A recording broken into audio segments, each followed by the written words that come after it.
Usa sa gihatagan ug pagtagad sa lokal nga kagamhanan sa syudad mao ang livelihood program. Busa ang buhatan sa cooperatives and livelihood development kitang bayayungan sa Office for Human Resource Management mipasiugda og training workshop kabahin sa fruits and vegetables processing ngadto sa mga regular nga mga empleyado sa Mayo 28 ug 29, 2013 dito sa Alger Community Center, Barangay Rizal. 25 ka mga regular nga mga empleyado ang nagbansay-bansay sa paghimo og vegetables pickling, fruit juices, fresh tomato taro sauce, makapuno balls og pastillas. Si Grace ni Quinto, Project Development Assistant, nagkanayon nga ang matag training nga ginahimo sa buhatan sa CLDO para sa livelihood program aduna nay counterparting sa mga partisipante ug iyang gihimug-atan nga kadto lang mga partisipante nga anaa ni hiapil sa local poverty line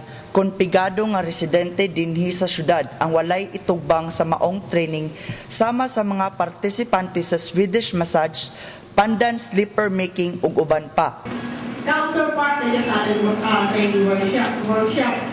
This is because ang office, di ba naman po na para ma-cater po na sa kadaghanon na gusto mong ka-avail sa training. Ang tuyo sa maong workshop sa mga regular nga empleyado, mao nga makat-on sila og kahibalo nga magamit aging negosyo para sa dugang kita. Ang resource speaker mao si Chef Ronnie Guanse, HM consultant ug usa ka magtutudlo sa culinary arts sa La Consolacion College, Isabela, nga maoy mihatag katin-awan sa maong training kabahin sa fruits and vegetable processing nga gamit ang organic ingredients. Gihatag usab niya ang mga pamaagi sa paghimo og kangkong cauliflower, pineapple calamansi juice, fresh tomato taro sauce, makapuno balls ug mango kamyas pastillas.